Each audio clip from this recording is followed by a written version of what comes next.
Continuamos en el grado de Pedagogía en la UNED. Estamos hablando del desarrollo temprano y las teorías de Piaget.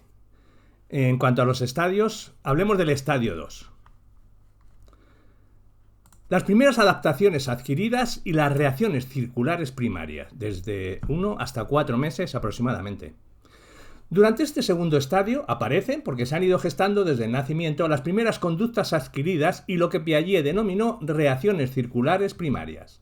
La mejor manera de apreciar de qué tipo de actividades hablamos es citando de nuevo otra de las observaciones del autor.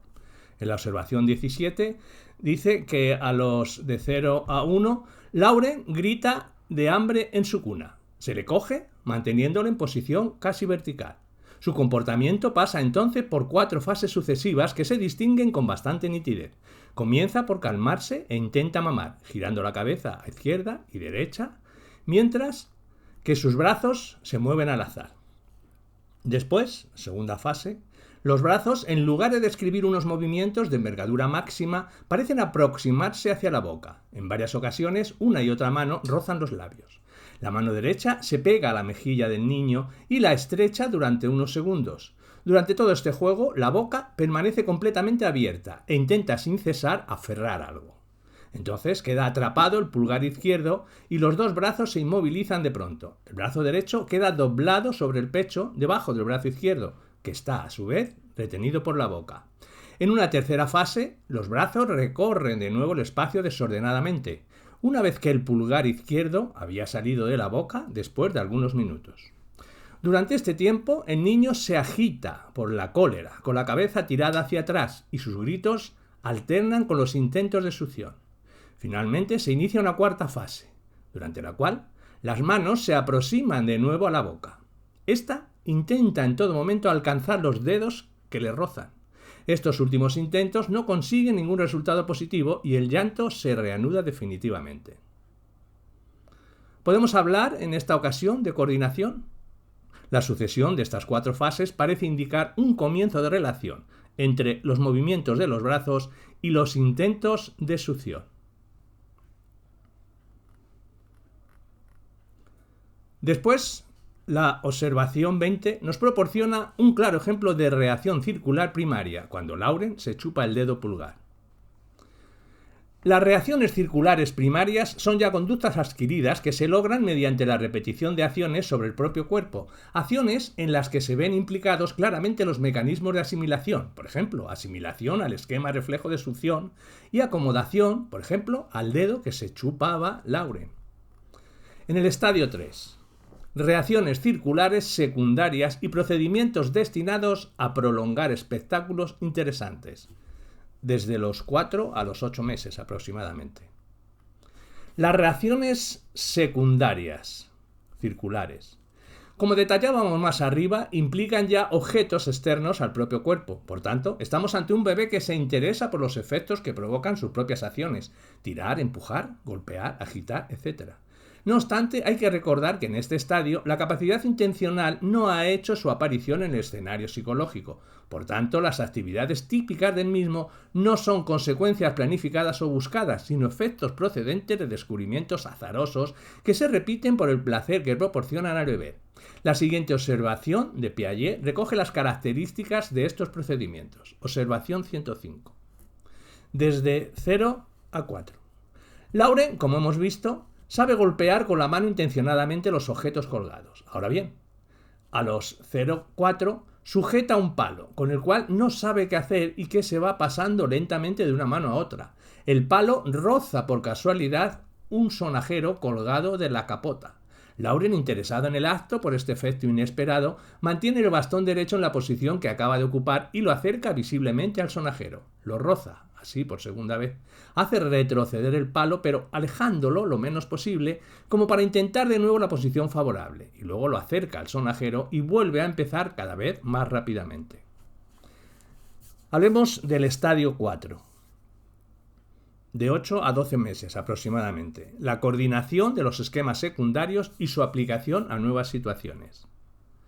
A diferencia del estadio anterior, en el estadio 4, que se observan ya conductas claramente intencionales, esta nueva conquista, la intencionalidad, se logra a partir de que el bebé coordina dos esquemas distintos y uno de ellos se subordina al otro, al esquema que constituye el fin u objeto de la conducta. Por ejemplo, el esquema de tirar o arrastrar, en el caso que utilizábamos al definir, se subversiona al esquema de alcanzar un juguete.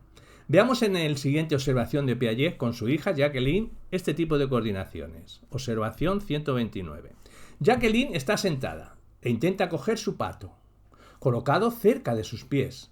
Como no lo consigue, lo acerca con su pie derecho. No he podido ver si había todavía algún tanteo o si la reacción era inmediata. En cambio, dejar caer al suelo del columpio en que se balancea un cisne de celuloide, como no consigue recogerlo, lo desplaza inmediatamente con los pies y se lo aproxima. Este tipo de conductas, ya intencionales, coinciden en el desarrollo con los primeros indicios de anticipación por parte del niño. Por ejemplo, el bebé que se encuentra en este estadio anticipa que su madre va a salir de casa cuando la ve poniéndose el abrigo. Es decir, se da un reconocimiento de que algo va a suceder, pero siempre en el contexto de acciones rutinarias que no implican aún capacidad representacional. Hemos de esperar aún al estadio 6 para observar acciones que requieran el uso de este tipo de capacidad.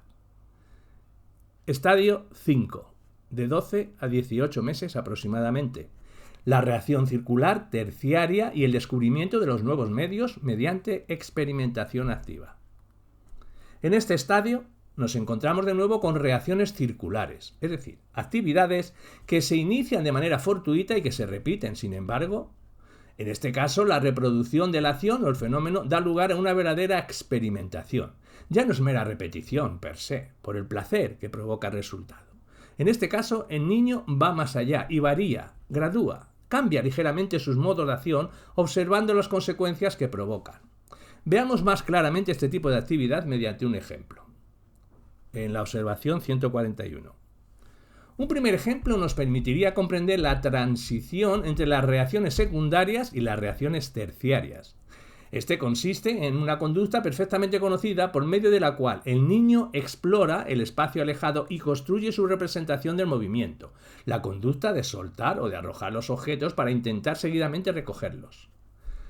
Recordemos cómo Lauren descubrió explorando un estuche de jabón, la posibilidad de soltar este objeto y de dejarlo caer. Ahora bien, lo que le interesó inicialmente fue no el fenómeno objetivo de la caída, es decir, la trayectoria del objeto, sino más bien el acto mismo de soltar. Para comenzar, se limitó a reproducir sin más el resultado observado fortuitamente, lo que constituye todavía una reacción secundaria, derivada, es cierto, pero de estructura típica. En cambio, la reacción cambia y se convierte en terciaria. En efecto, ese día Lauren manipulaba un trozo de miga de pan, sin ningún interés alimentario, no lo había probado todavía y no tiene idea de comerlo, y lo suelta continuamente. Llega incluso a desgajar unas migajas que luego deja caer unas tras otras. Contrariamente a lo que sucedía en días precedentes, no presta ninguna atención al acto de soltar, mientras sigue con la mirada, con gran interés, el móvil. En particular, lo mira durante largo rato una vez caído y lo vuelve a recoger cuando puede. Lauren está recostado sobre su espalda, pero reanuda, sin embargo, su experiencia de la víspera. Coge sucesivamente un cisne de celuloide, una caja, etc.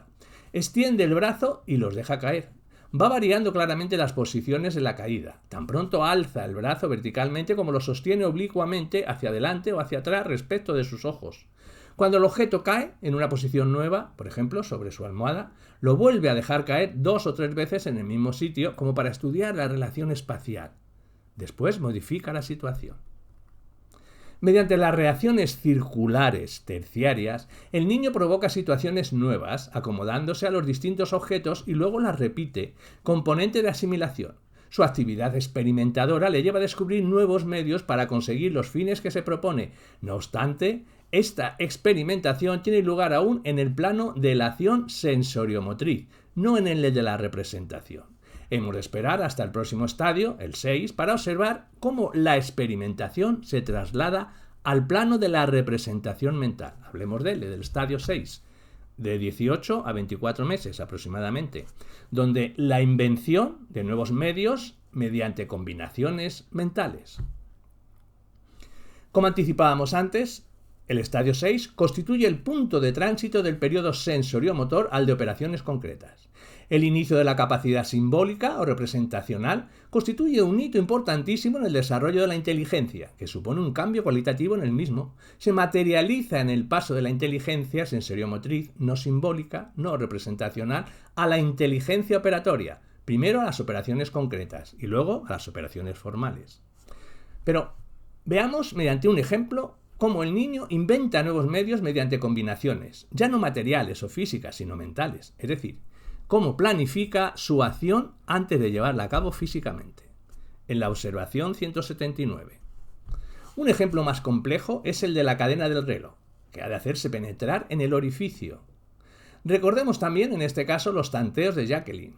Lucy, en cambio, resolvió el problema mediante una brusca invención, sin haberlo visto nunca antes. Lucy mira la caja, que le acerco y que vuelvo sin que haya podido ver el contenido. La cadena cae y se extiende en el suelo y la niña intenta inmediatamente volverla a meter. Empieza por meter sencillamente un extremo de la cadena en la caja y trata de hacer seguir el resto progresivamente. Este procedimiento, que es el primero que empleó Jacqueline, sale bien por casualidad durante la primera prueba. El extremo introducido en la caja se queda casualmente enganchado, pero fracasa por completo en la segunda y tercera tentativa. En la cuarta prueba, Lucy empieza como antes, se interrumpe y tras un breve momento de detección pone ella misma la cadena en una repisa cercana. El experimento se lleva a cabo sobre un chal. Hace una bola con ella intencionadamente, toma la bola entre los dedos y la introduce de una vez en la caja. A la quinta vez, la prueba empieza por un regreso muy breve al primer procedimiento. Pero Lucy se interrumpe inmediatamente y vuelve al método correcto. Sexta prueba, éxito inmediato. A diferencia de las acciones que se observaban en el estadio anterior, las conductas propias del estadio 6 no parecen operar ya mediante tanteo en el plano de la acción, sino mediante invención. Además, la búsqueda de la solución o fin de la acción está de alguna manera controlada por el niño a priori, mediante combinaciones mentales. El niño prevé, anticipa qué maniobras ha de llevar a cabo para conseguir lo que quiere.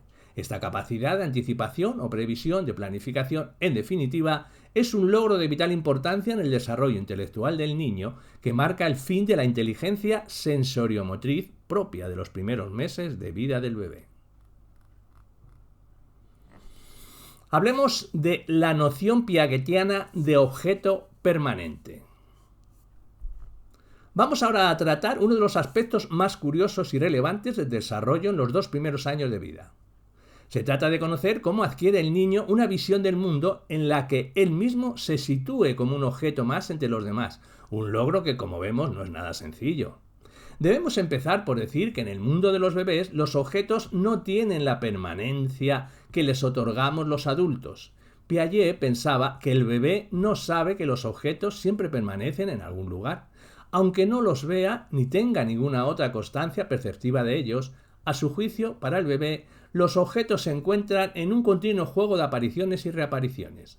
Como podemos sospechar, si nunca adquiriéramos la permanencia de los objetos, estaríamos condenados a vivir en un mundo tan impredecible que nos es incluso difícil de imaginar.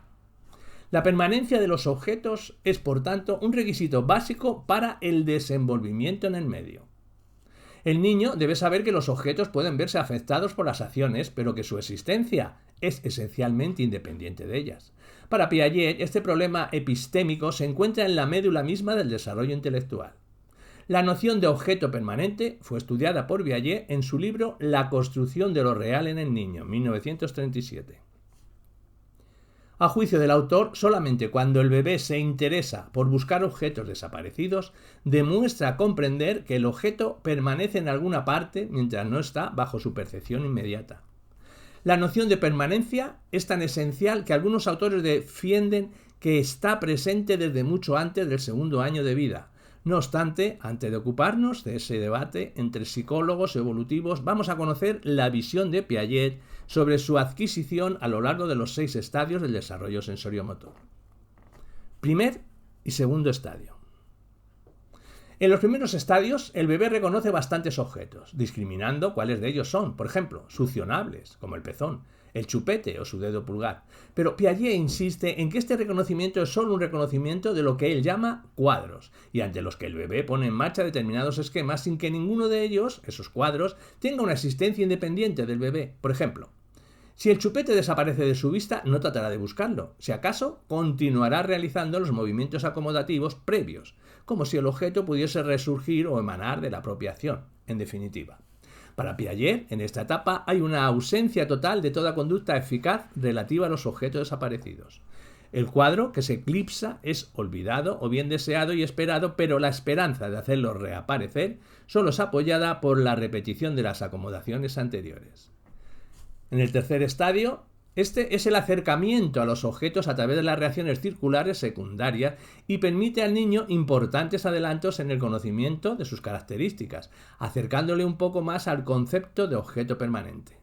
Veamos estos avances siguiendo el criterio de complejidad propuesto por Piaget.